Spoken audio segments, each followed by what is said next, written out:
Hi everyone, it's Dr. Ramani and welcome back to this YouTube channel on narcissism, narcissistic relationships, and healing and getting past these relationships. I talk a lot on this channel about grief, and it's a big part of the narcissistic process. As always, you want to do a deeper dive on grief and healing, check out the video notes, come to my healing program. That's where we do the deep work. But grief is a complicated thing in a narcissistic relationship. And so let's unpack that, because some of you might say, oh, if I'm grieving them this much, maybe I'm really still in it. Let's break that down. So, like I said, grief is so central to that landscape of healing from these narcissistic relationships. In fact, we do a whole month on grief in my healing program, and probably we'll revisit it again in some form. And because narcissistic people and relationships get under our skin more than other kinds of relationships because of the trauma bonding and all the rest of it, the feeling of loss we experience when it doesn't work out can be overwhelming. Then, when we feel all that loss, we wonder if maybe we are doing the wrong thing if we decide to end the relationship or disengage or set some big boundaries or even go to the extreme of ending the relationship or really going no contact. But then there is that grieving of what you once believed in. A just world, that fairness wins out, that good people win out. As the bad behavior in your narcissistic relationship continues, especially if other people don't notice it, and they often don't, you may really find that you're grieving your beliefs about the world and basic constructs of life that matter to you, like justice. When these relationships end or change, you are having an emotional reaction to something.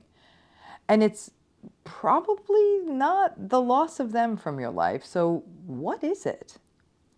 A lot of what life is about is the stories we tell ourselves about it, and the schemas and the narratives we hold for what has happened to us, or what we hope for.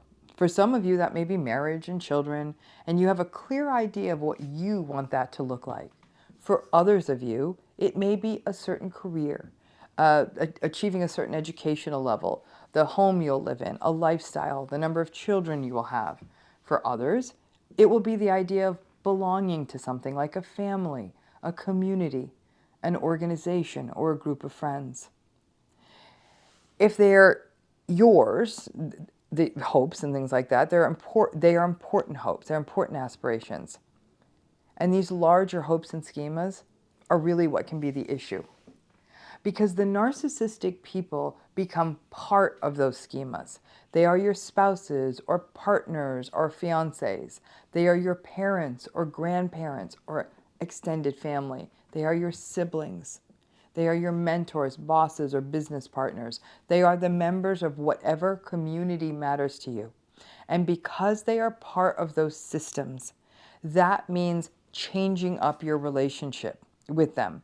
And to do that may mean having to change up your life, changing up yourself, and perhaps giving up on institutions and narratives and a sense of belonging to these things, to these people that matter so much.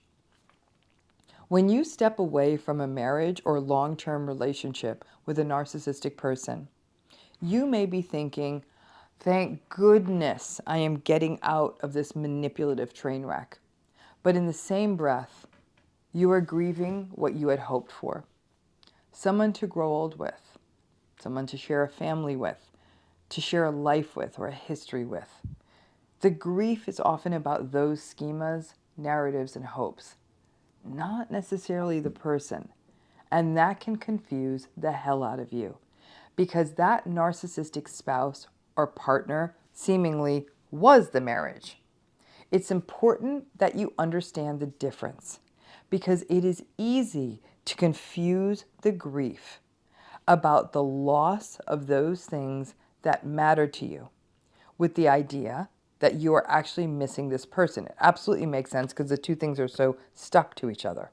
Now, similarly, with a family of origin, you may be grieving ever knowing what a happy family was, or a normal childhood, or healthy sibling relationships, or a place where you feel seen and valued and safe. Again, many people may just keep throwing themselves back into the toxic dance of their families of origin because they want those things. Everyone wants those things, and grieve not having had them. However, it then gets confused with the idea of grieving the family and the family members, and it takes a toll over time to keep replaying the same toxic story again and again. It can feel odd to grieve things that you have never really had. For example, the happy childhood or the happy family relationships. But these are normal, healthy wants. We see that it is possible in other systems we witness, and every child only wants a few things, very few. They want parents that see them and love them. They want to feel safe and to be cherished, and that's about it. Other than food, water, shelter, clothes, and education, the rest is gravy. And so, yes, it is possible to grieve what you haven't had, and for that grief to color your experience of family and even your place in the world. Now, this gets very complicated if a narcissistic person dies. The unspoken and uncomfortable truth for many survivors is a complicated grief, but also a sense of relief. And that is something you cannot share in mixed company. It makes people too uncomfortable to hear that. Now, as a psychologist, I get to be a safe space, and I have heard it so many times. The idea that, oh God, this is uncomfortable. I'm relieved that they've passed. But the grief of what could have been, what wasn't, what you had hoped for. And now that narcissistic person is gone, whether it's a spouse or a partner or a parent, it doesn't have a name. People may even say, hey, you didn't even like each other. Why are you so rattled now that they're gone? You may feel guilty that you aren't grieving the literal loss of this person enough. But instead, what you're grieving is the hopes for the relationship that you wanted and that went with them. People get really confused, though, when everyone is still alive, and that sense of grief will chronically pull you back in to these relational dances. Resist the impulse and sit for a minute. Write it out or take it into therapy. Figure out exactly what it is you're grieving. It may turn out that what you were experiencing was more of a conceptual grief than of missing a person who hurt you. Listen, the one thing I want to come back to, and I don't know that I've put as fine enough a point on this, many people very much love the narcissistic people in their lives from the past or even present. They'll say, this person is awful to me. I get it. Thank you. Watch your channel. Get it. Narcissistic. And there's this sense of shame about it. And we'll talk about that more on this channel. But the fact of the matter is, when you love someone and it can't be what you want, there's a grief there too. You might say, I don't like their behavior. I don't like how they go through the world. I don't like how they treat me, but I do love them as a person. It's okay for all of those things simultaneously to be true at the same time. And so, but that adds to that sense of grief. Like, why is it? Is my love not good enough? And there can even be a grief of that. Your love's more than enough. But unfortunately, in any narcissistic relationship, no matter how much you love them, no matter how big a role they have in your life, it's the nature of that personality to not be able to receive that with depth. Hope that helps, and thanks again.